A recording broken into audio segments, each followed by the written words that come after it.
क्या चंपई सोरेन मिलाएंगे हेमंत सोरेन से हाथ? क्या चंपई सोरेन करेंगे बीजेपी से बगावत? क्या झारखंड का टाइगर करने वाला है बड़ा खेल? क्या होगा सीता सोरेन का अगला कदम? दर्शकों, झारखंड की राजनीति में एक बार फिर से चंपई सोरेन और सीता सोरेन को लेकर ये सवाल उठने लगे हैं कि क्या अब वो झारखंड मुक्ति मोर्चा में वापसी करने जा रही हैं? क्या वो बीजेपी से बगावत करने जा रही हैं? दरअसल जिस तरीके से झारखंड विधानसभा चुनाव से ठीक पहले चंपई सोरेन और सीता सोरेन भारतीय जनता पार्टी में शामिल होने का फैसला करते हैं, इस उम्मीद में कि शायद भारतीय जनता पार्टी जीत हासिल कर पाएगी, उसके बाद इन्हें मंत्री पद मिलेगा, लेकिन ऐसा होता नहीं है। भारतीय जनता पार्टी बुरी तरीके से झारखंड में हार जाती है। फिर झारखंड मुक्ति मोर्चा की तरफ से जो चंपई सोरेन और सीता सोरेन हैं, इनको बड़े बड़े ऑफर दिए जाते हैं। जेएमएम के मुख्य प्रवक्ता सुप्रियो भट्टाचार्य खुले तौर पर कहते हैं कि अगर चंपई दादा आते हैं तो उन्हें बड़ी जिम्मेदारी दी जाएगी। बात तो यहाँ तक सामने आ रही है कि उनको राज्यसभा भेजने की तैयारी चल रही थी, उनके बेटे को मंत्री बनाने की बात चल रही थी, जो कि खुद अपना सीट हार गई हैं। और ऐसे में सीता सोरेन को लेकर के भी कहा जा रहा था कि जेएमएम तो उनका घर है, वो जब मर्जी जब परिवार के साथ आ सकते हैं। लेकिन एक बार फिर से चंपई सोरेन इस वक्त बीमार है और उनकी बीमारी को लेकर जेएमएम के जो तमाम लोग हैं और हेमंत सोरेन का परिवार वो दुखी नजर आ रहा है, चिंतित नजर आ रहा है। और कहीं ना कहीं कई मौकों पर जिस तरीके से चंपई सोरेन भारतीय जनता पार्टी का समर्थन तो करते हैं, लेकिन सीधे तौर पर हेमंत सोरेन और कल्पना सोरेन पर अटैक करने से बचते हैं। चंपई सोरेन की नजदीकियां शिबू सोरेन से मानी जाती है, जो कि हेमंत सोरेन के पिता है। और ऐसे में माना यही जा रहा है कि नाराज नेताओं को मनाने के लिए हेमंत सोरेन ने कवायद शुरू कर दी। अब सवाल उठ रही हैं कि क्या वाकई में चंपई सोरेन और सीता सोरेन जेएमएम में वापसी करेंगे? इसी मुद्दे पर बातचीत करेंगे। मेरे साथ नाजमिन मौजूद है। नाजमिन, जिस तरीके से आप झारखंड की राजनीति को देख रही हैं, क्या लगता है आपको कि चंपई सोरेन और सीता सोरेन बड़ा खेल करने जा रही हैं? देखिए, बिल्कुल, अगर हमने झारखंड के विधानसभा चुनाव पर नजर डाला है तो हम ये जरूर कह सकते हैं कि चंपई सोरेन एक ऐसा चेहरा है जो झारखंड मुक्ति मोर्चा में रहते तो बड़ा पद उन्हें मिल सकता था। वो झारखंड के उप मुख्यमंत्री भी बनाए जा सकते थे, लेकिन झारखंड मुक्ति मोर्चा को उन्होंने नजरअंदाज कर दिया, झारखंड मुक्ति मोर्चा को छोड़ दिया और ये फैसला लिया कि मुझे भारतीय जनता पार्टी में जाना चाहिए। देखिए, राजनीतिक तौर पर वाद विवाद होते हैं, राजनीतिक तौर पर वार पलटवार होते हैं, लेकिन राजनीतिक तौर पर अगर आप मान सम्मान को देखेंगे तो आपका मान सम्मान किसी राजनीतिक पार्टी में जब तक बढ़ा है जब आप उसके लिए फायदेमंद साबित होंगे।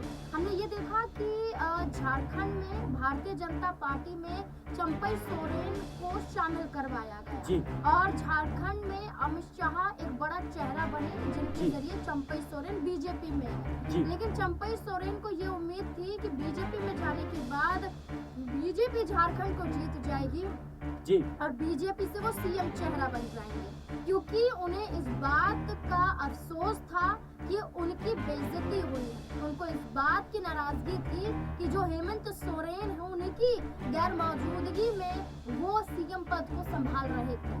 लेकिन जैसे ही हेमंत सोरेन पर जो तमाम आरोप लगे थे सरकारी एजेंसियों द्वारा घोटाले के, इस भ्रष्टाचार के मामले में हेमंत सोरेन को राहत मिल जाती है कोर्ट से। इसके बाद हेमंत सोरेन खुद मुख्यमंत्री की कुर्सी को ले लेते हैं, तो ये अपमान चंपई सोरेन को महसूस हुआ और इस बात का एहसास नहीं हुआ कि उस मुख्यमंत्री की कुर्सी देने का काम भी चंपई सोरेन को हेमंत सोरेन ने किया। आखिरकार आप मुख्यमंत्री बने तो किसकी बदौलत बने? आप तो झारखंड में लंबे समय से थे, लेकिन मुख्यमंत्री की कुर्सी तक नहीं आ पाए थे। लेकिन हेमंत सोरेन ने आपको मुख्यमंत्री बना दिया, आप उसको ही आरोप लगाकर आप बीजेपी में चले जाते। बीजेपी में हुआ क्या? आप अपनी ही विधानसभा सीट को ही तो बचा पाए। आदिवासी सीटों की बात करें तो भारतीय जनता पार्टी सिर्फ एक सीट को छोड़कर लगभग सारी सीटों को हारती हुई नजर आई। लगभग 25 से 27 सीटों को झारखंड मुक्ति मोर्चा गठबंधन ने जीत लिया था। तो आप समझ सकते हैं कि चंपई सोरेन बड़ा चेहरा नहीं थे झारखंड में। आदिवासी जो समुदाय है, आदिवासी जो वर्ग है, जो आदिवासी लोग हैं, वो जरूरी थे झारखंड में। और उनके लिए किसने काम किया है? वोट के आधार पर पता चल गया, सरकार के आधार पर पता चल गया। सरकार आज झारखंड मुक्ति मोर्चा की है, तो इसी के आधार पर देख सकते हैं कि चंपई सोरेन बीजेपी में गए, बीजेपी में जाने के बाद कोई पद पद नहीं मिला, कोई जीत नहीं मिली, भारतीय जनता पार्टी से अपमानित तो भरे मंच पर होते हुए नजर आए कि जब पूर्व मुख्यमंत्री का नाम लेकर अमित शाह ने ये कहा कि चंपई इधर आइए, तो आपका क्या मान सम्मान है और किस पार्टी में मान सम्मान है वो तो देख ही चुका है। लेकिन नाज़मीन, बड़ा सवाल ये है कि जिस तरीके से सुप्रियो भट्टाचार्य खुले तौर पर कहते हुए नजर आए थे कि अगर चंपई दादा आते हैं तो कहीं ना कहीं उनको बड़ी जिम्मेदारी दी जा सकती है, उनका स्वागत के लिए हम तैयार हैं। लेकिन बड़ा सवाल ये है कि जिस तरीके से हेमंत सोरेन नाराज नेताओं को मनाने के लिए कवायद शुरू किया उन्होंने, और कहीं ना कहीं सीता सोरेन और चंपई सोरेन को लेकर के ये ऑफर सामने आए थे कि जो चंपई सोरेन है उनको राज्यसभा भेजा जा सकता है, यानी राज्यसभा सांसद बनाया जा सकता है, और उसी सीट से चंपई सोरेन की सीट से फिर से उपचुनाव लड़वाया जाएगा, उनके बेटे को और मंत्री बनाया जाएगा। तो कैसे देख रहे हैं आप? क्या जिस तरीके से चंपई सोरेन कई बार कह चुके हैं कि मैं बच्चा नहीं हूं, मैंने सोच समझकर फैसला लिया है, लेकिन राजनीति में वादों के कोई मायने नहीं होते, बातों के कोई मायने नहीं होते। राजनीति में समय, कद और पद ये निर्भर करता है कि आप किसके साथ जाएंगे, कब किसके साथ रहना है, कब किसके साथ नहीं रहना है। क्या लगता है आपको कि वक्त के साथ ये जो फैसला है वो बदलता हुआ नजर आ सकता है? वक्त के साथ घाव भी बढ़ते हैं और वक्त के साथ नाराजगी भी दूर होती है जी। ये हमने सुना है और ये हुआ भी है। और अपने फायदे के लिए अगर झुकना पड़े तो झुकना भी सही फैसला माना जाता है। और झारखंड में चंपई सोरेन उम्र दराज है।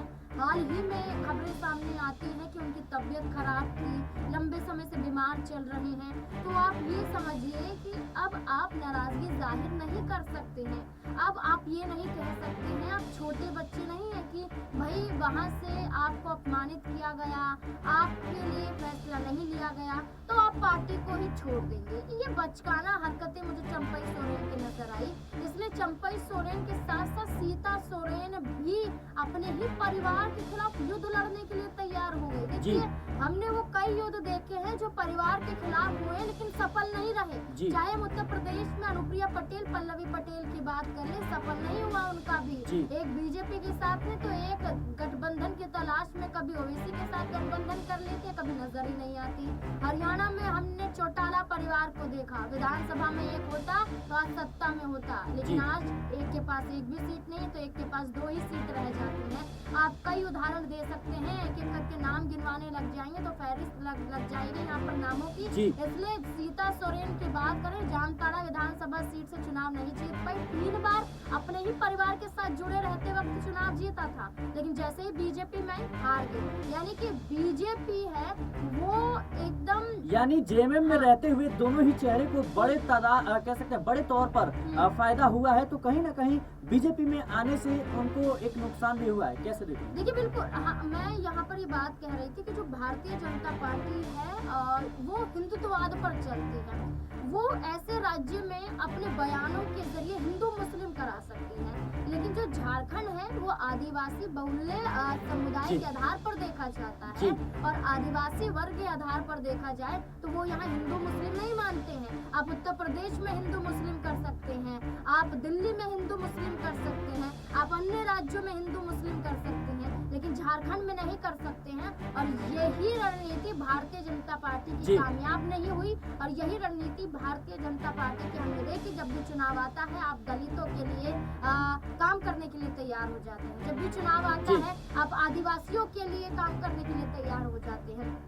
हमने कई बार देखा, उसी थाली में आप खा रहे हैं, आप भगवान की तरह उन्हें सम्मानित कर रहे हैं, आपके उनके पैर धुलवा रहे हैं, आप उनके साथ जमीन पर बैठकर खा रहे हैं, लेकिन चुनाव बीत जाने के बाद हमने वो भी तस्वीरें देखी हैं कि आप एक आदिवासी दलित से मिठाई भी लेते हैं लेकिन खाते नहीं हैं, उसे आप अपने ही एक कार्यकर्ता को पकड़ा देते हैं। तो ये तस्वीरें हमें नजर आती हैं कि आप दिखावा कर रहे हैं, आपकी असली पहचान है कि सिर्फ आप हिंदू मुस्लिम करवा कर चुनाव जीत सकते हैं, ऐसे नहीं कि आप एकजुटता को दिखाएं और झारखंड में चुनाव जीते जाएं। और वो मिसाल हेमंत सोरेन की देखने को मिली। लंबे समय से झारखंड जब अस्तित्व में आया, शिबू सोरेन यहाँ पर एक मुख्य चेहरा बने, चंपई सोरेन मुख्य चेहरा बने। इसलिए अगर चंपई सोरेन को अपने मान सम्मान, कद, पद और देखा जाए तो इज्जत की परवाह है और बड़े पद की बात की जाए तो आ सकते हैं झारखंड मुक्ति मोर्चा में। जो फॉर्मूला आप बता रहे हैं बिल्कुल कारगर साबित हो सकता है। बेटे को भी यहाँ पर विधायक का पद मिल सकता है, खुद को यहाँ पर सांसदी का पद भी मिल सकता है। बिल्कुल दर्शकों, अब देखना होगा कि जिस तरीके से चंपई सोरेन खुले तौर पर हेमंत सोरेन के प्रति नाराजगी दिखा रही हैं, जिस तरीके से सीता सोरेन नाराज थी, लेकिन क्या अब इस ऑफर को देखते हुए उनकी नाराजगी दूर होगी? झारखंड विधानसभा चुनाव को बीते हुए तो महीनों हो गए, लेकिन अभी भी चंपई सोरेन और सीता सोरेन को लेकर कयासों का बाजार दौड़ रहा है। आखिर क्या चंपई सोरेन अब आखिरी फैसला लेने वाले हैं? क्या झारखंड का टाइगर अब भारतीय जनता पार्टी के साथ बड़ा खेल करता हुआ नजर आएगा? ये देखने वाली बात होगी। फिलहाल के लिए इस रिपोर्ट में इतना ही। देश और दुनिया की तमाम खबरों के लिए बने रहना चैनल के साथ।